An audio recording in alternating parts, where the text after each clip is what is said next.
আলোচনায় ঢোকার আগে ছোট্ট একটা ভূমিকা দেই। টি-20 বিশ্বকাপে বাংলাদেশকে খেলতে হবে, খেলতেই হবে।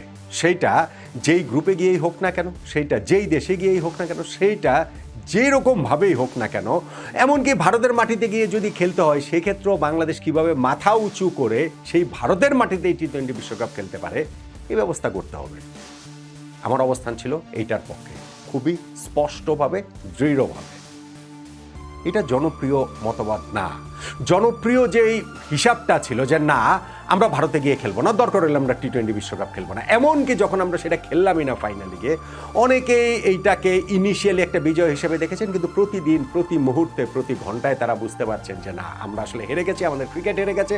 আমাদের ক্রিকেট ধ্বংসের প্রথম পদক্ষেপটা এখনকার যারা এই ষড়যন্ত্রকারীরা আছে তারা খুব ভালোভাবে নিতে পেরেছেন। ফলে এখন নিজেরা এইটা ভেবে অনুতপ্ত হচ্ছেন যে কি কারণে ওই অবস্থানটার দিকে ছিলাম। এবং খেলা যখন ওয়ার্ল্ড কাপটা শুরু হয়ে যাবে, আমাদের দুঃখের আসলে সীমা পরিসীমা থাকবে না। প্রতি মুহূর্তেই আমরা ভাববো যে আহারে, এখানে তো বাংলাদেশও থাকতে পারত।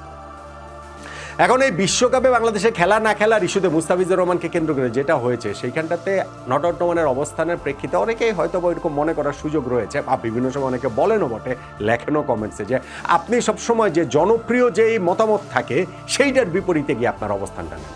নট নেসেসারিলি, এটা কিন্তু আসলে ঠিক না। ব্যাপারটা ওরকম না। ব্যাপারটা হচ্ছে কি যে আমি পুরো পরিস্থিতি পর্যবেক্ষণ করে আমি আমার একটা অবজারভেশন দিই, আমি আমার একটা অবস্থানের কথা দৃঢ়ভাবে জানাই, স্পষ্ট করে জানাই। এখানে কোনো গুপ্তটুপ্ত ব্যাপার নাই, যেটা হবে সামনাসামনি, যা হবে সব ওপেনে, এখানে গোপন কোনো কিছু নাই। ফলে সেই আমার অবস্থানটা অনেক সময় জনপ্রিয় যে মতামত তার পক্ষে যায়, অনেক সময় সেটার বিপক্ষে যায়।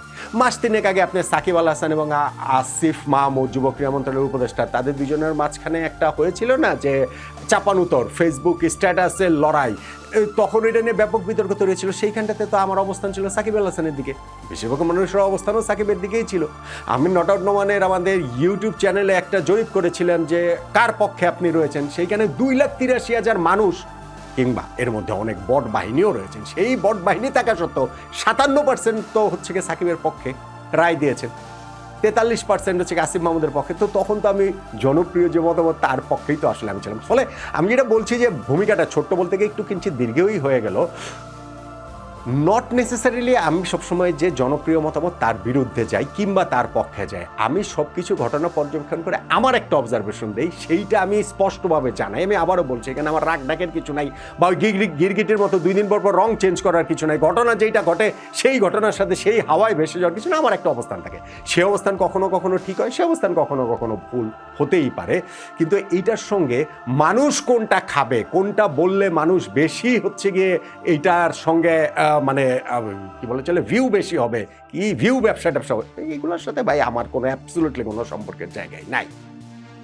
ভূমিকাটা কেন দিলাম? ভূমিকাটা দিলাম হচ্ছে গিয়ে সাকিব আল হাসানকে নিয়ে আবারও একটা আলোচনার জায়গা তৈরি হয়েছে। বাংলাদেশের জার্সিতে সাকিবের আবারও একটা ফেরার সম্ভাবনা তৈরি হয়েছে। মার্চে পাকিস্তানের বিপক্ষে বাংলাদেশের যে সিরিজ, ওয়ানডে সিরিজ, সেইটা দিয়েই সাকিব দীর্ঘদিন পর জাতীয় দলের হয়ে ফিরবেন, বাংলাদেশের মাটিতে তিনি ফিরবেন, এরকম একটা সম্ভাবনা তৈরি হয়েছে না? সেখানটাতে আমার অবস্থানটা কি? এখানটা তো আমার অবস্থানটা স্পষ্ট। আমি বাংলাদেশের জার্সিতে সাকিবকে আবার দেখতে চাই, আমি বাংলাদেশের মাটিতে সাকিব আল হাসানকে আবার দেখতে চাই।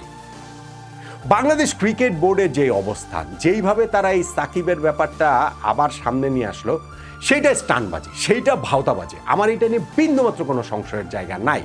যেই দিন বাংলাদেশ টি-20 ওয়ার্ল্ড কাপে না খেলাটা নিশ্চিত হয়ে গেল, সেই দিনের বোর্ড মিটিংয়ে আপনারা সিদ্ধান্ত নিলেন যে সাকিবকে আবার বাংলাদেশের জন্য অ্যাভেলেবেল করা হবে এবং এই জন্য আপনারা কাজ করছেন। সেই ঘোষণা প্রেস কনফারেন্সে যেতে পরে এসে আপনারা দিলেন।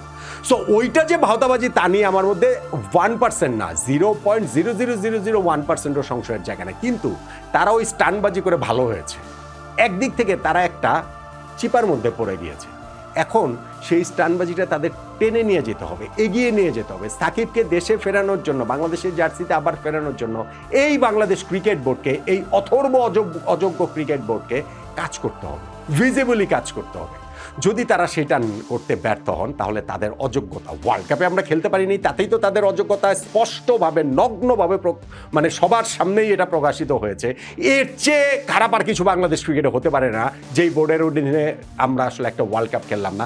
যতই এটা গভর্নমেন্ট ডিসিশন বলেন, যতই এইখানটাতে এই প্রেক্ষাপট আমি ভাই সব জানি, সব জানার পর আমি এটা বলছি যে বাংলাদেশের ক্রিকেট ইতিহাসের সবচেয়ে ব্যর্থ ক্রিকেট বোর্ড এই আমিনুল ইসলাম বুলবুল ভাইয়ের ক্রিকেট বোর্ড, কেননা তাদের সঙ্গে আমরা একটা ওয়ার্ল্ড কাপ খেলতে পারিনি। সাকিবকে নিয়ে যে স্টানবাজিটা আপনারা করেছেন, যেইভাবে আপনারা শাক দিয়ে ওই মাছ আড়ালের চেষ্টাটা করেছেন, এখন সেই মাছটা এত বেশি সামনে চলে আসছে নামটা সাকিব আল হাসান হওয়ার কারণে আপনারা নিজেদের ফাঁদে নিজেরাই পড়েছেন। সাকিবকে এখন ফিরিয়ে আনার জন্য আপনাদের চেষ্টা করতেই হবে, সর্বোচ্চ চেষ্টা করতে হবে, ভিজিবল চেষ্টা করতে হবে।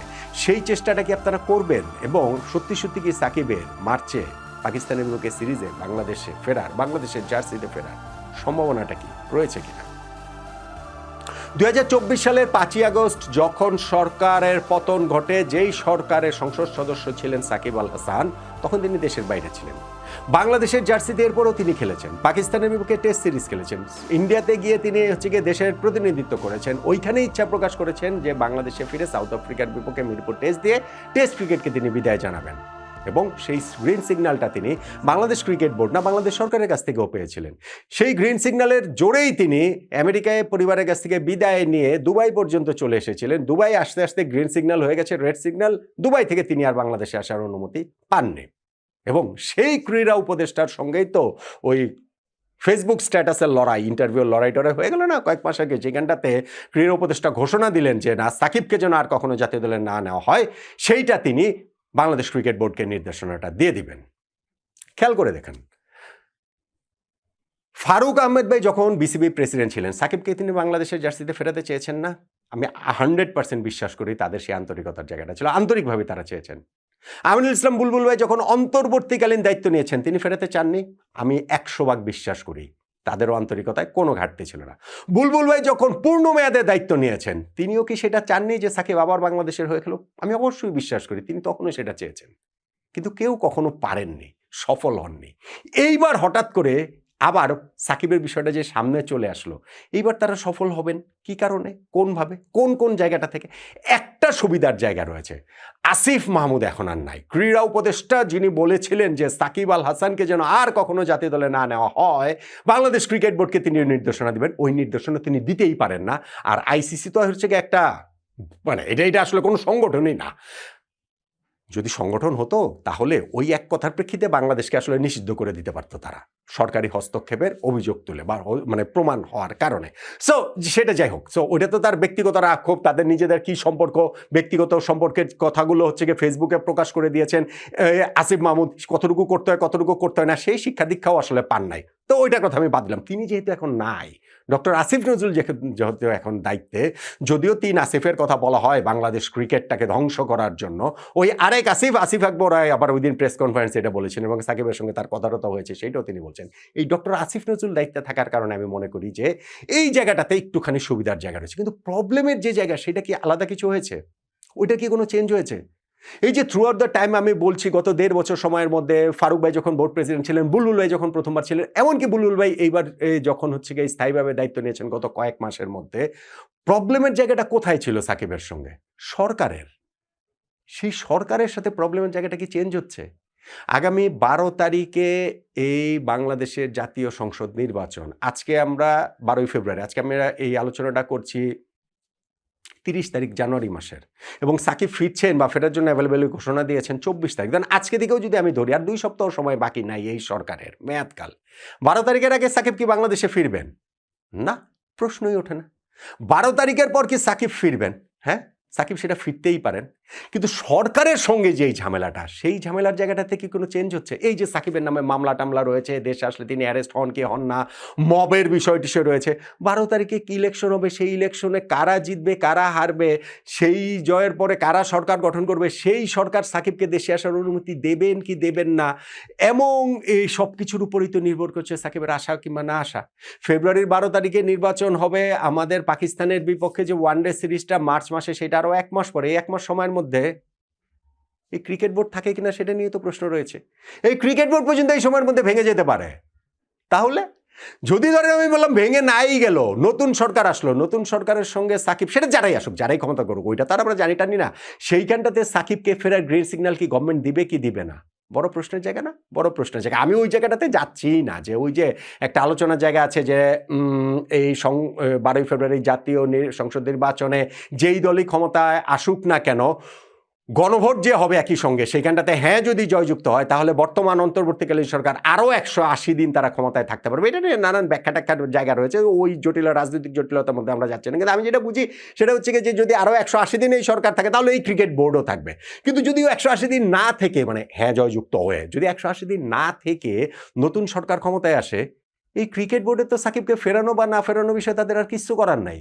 তখন তো আবারও সেই সরকারের সাথে সাকিবের যে সম্পর্কের জায়গাটা, সেই সম্পর্কের জায়গাটার উপরে সবকিছু নির্ভর করবে। কিন্তু এই ক্রিকেট বোর্ড যখন তারা ঘোষণা দিয়েছে, যে বলে ঘোষণা দিয়েছে সাকিবের সঙ্গে আমাদের কথা হয়, আমরা সাকিবকে ফেরানোর ব্যাপারে আলোচনা করছি, আমাদের বিসিবি প্রেসিডেন্ট আমিনুল ইসলাম বুলবুল ভাইকে এটা সরকারের সঙ্গে নেগোশিয়েট করার দায়িত্বটা দেওয়া হয়েছে, ফলে এই ক্রিকেট বোর্ডকে সাকিবের ব্যাপারে স্পষ্টত তাদের অবস্থানটা নিতে হবে। আমি যেরকম বিভিন্ন ইস্যুতে স্পষ্ট অবস্থান নেই, এই বোর্ডকেও স্পষ্ট অবস্থান নিতে হবে। ওই ধরি মাছ না ছুঁই পানি হবে না ভাই, গুপ্ত হয়ে থাকবেন হবে না ভাই, ওই যে লাঠিও ভাঙলো না সাপও মরল হবে না ভাই। আপনাদের কোনো একটা স্পষ্ট অবস্থান নিতে হবে। সাকিবকে কি আপনারা ফেরাতে চান নাকি চান না? চাইলে আপনারা কিভাবে চান, কতভাবে চান? এই যে ধরেন ওয়ার্ল্ড কাপ ভাই আমরা খেলাতে চেয়েছিলাম কিন্তু সরকারের সঙ্গে আমরা পারিনি, এই কানে কানে এসে যে আমাদেরকে এসব কথা বলছেন না। এবং আমি আপনাদের লিখে দিচ্ছি এই বোর্ড যখন ভেঙে যাবে, যখন থাকবে না, এই বোর্ডের যারা আছেন, বোর্ড প্রেসিডেন্ট থেকে শুরু করে যারা বোর্ড ডিরেক্টর রয়েছেন, বিভিন্ন সময় আপনারা ইন্টারভিউ দেখবেন, আমরাই ইন্টারভিউ করবো, সেইখানটাতে তারা তাদের অসহায়তার কথা বলবে যে ভাই আমরা ওয়ার্ল্ড কাপটা খেলাতে চেয়েছিলাম কিন্তু সরকারের কারণে আমরা পারিনি। যদি সরকারের ওই চেঞ্জটা হয় সেই রকমভাবে তখন দেখবেন যে তারা নিজেদেরকে নিরপরাধ প্রমাণ করার জন্য উঠে পেরে লিখবেন। সেটা পরের ইস্যু, সেটা নিয়ে আমার কোনো মাথা ব্যথা নাই। তবে এইখানটাতে সাকিবের ইস্যুতে যেহেতু আপনারাই যেচে পড়ে বলেছেন, অতএব আপনারা এইখানটাতে স্পষ্ট একটা অবস্থান নিতে হবে। সেই স্পষ্ট অবস্থান সাকিবকে ফেরানোর পক্ষেই নিতে হবে। আপনারা পারেন কি পারেন না সেইটা অন্য আলোচনা, কিন্তু সেই অবস্থানটা নিতে হবে। কিন্তু আমার কাছে সত্যিকার অর্থে আমি বলি, সাকিবকে মার্চে পাকিস্তানের বিপক্ষে বাংলাদেশের জার্সিতে দেখা যাবে, এই জায়গাটাতে বোর্ডের শুধু অবস্থান ঘোষণা করেছে প্রকাশ্যে, এইটা বলে তারা একটা নিজেদের মানে একটা কি বলা চলে যে একটা দায়বদ্ধতার মধ্যে তারা পড়েছে। এর বাইরে সত্যিকার অর্থে ঘটনার কোনো অগ্রগতি নাই এবং এর বাইরে ঘটনা কোনো অগ্রগতি হবেও না। 12 তারিখে নির্বাচনের পরে নতুন সরকার আসবে, নতুন ধরেন হচ্ছে দল দায়িত্বে আসবে, নতুন স্পোর্টস মিনিস্টার আসবে, সব কিছুই তো তখন নতুনভাবে হবে। সাকিব আল হাসানের সঙ্গে তখন তাদের সম্পর্কের জায়গাটা, রাজনৈতিক হিসাব টিসাবের জায়গাটা, সব কিছু আবার নতুনভাবে হবে। কিন্তু সেগুলো হওয়া সত্ত্বেও এই যে আপনারা একটা স্টানবাজি করে সাকিবকে আনার কথা বলেছেন না, এখন আপনাদেরকে আমরা চাপে রাখবো, আপনাদেরকে আমরা এই প্রেশারের মধ্যে রাখবো যে না সাকিবের ব্যাপারে আপনারা আসলে কি করেছেন। আমরা বলতে হচ্ছে কি, আমি মিডিয়ার কথা বলছি, আমি জনগণের কথা বলছি, বা যারা মনে করেন যে সাকিবকে এভাবে ফেরানোটা আসলে উচিত বলে মনে করে। হ্যাঁ ঠিক আছে, সাকিবের ব্যক্তিগত যে এইসব জায়গাগুলো রয়েছে, তার মামলা টামলা যে বিষয়গুলো হচ্ছে, আইনি যেভাবে মোকাবিলা রয়েছে সেগুলো ওইগুলোর মতো করে হবে। কিন্তু এন্ড অফ দ্য ডে যে সরকারের সিগন্যাল লাগবে এবং সেই সিগন্যালটা আদায় এই এখনকার ক্রিকেট বোর্ড করতে পারবেন কিনা, এটা হচ্ছে কি প্রশ্নের বিষয়। কিন্তু সেই চেষ্টাটা আপনাদের জারি রাখতে হবে। যদি আপনারা জারি না রাখেন তাহলে আমাদের সবসময় মনে হবে বাংলাদেশ যেদিন বিশ্বকাপ থেকে বাদ পড়ে গেছে সেদিন সাকিব আল হাসানকে ফেরানোর ঘোষণা দিয়ে আপনারা আসলে একটা স্টানবাজি করেছেন, আপনারা একটা ভাওতাবাজি করেছেন, খুব ভালো কথা। কিন্তু সেই ভাওতাবাজিটাকে এবার একটা পূর্ণতা দেন, পূর্ণতা দিয়ে সাকিবকে বাংলাদেশে ফেরানোর ব্যাপারে সর্বোচ্চ চেষ্টাটা করেন। দেখি আপনারা কতটা কি করতে পারেন।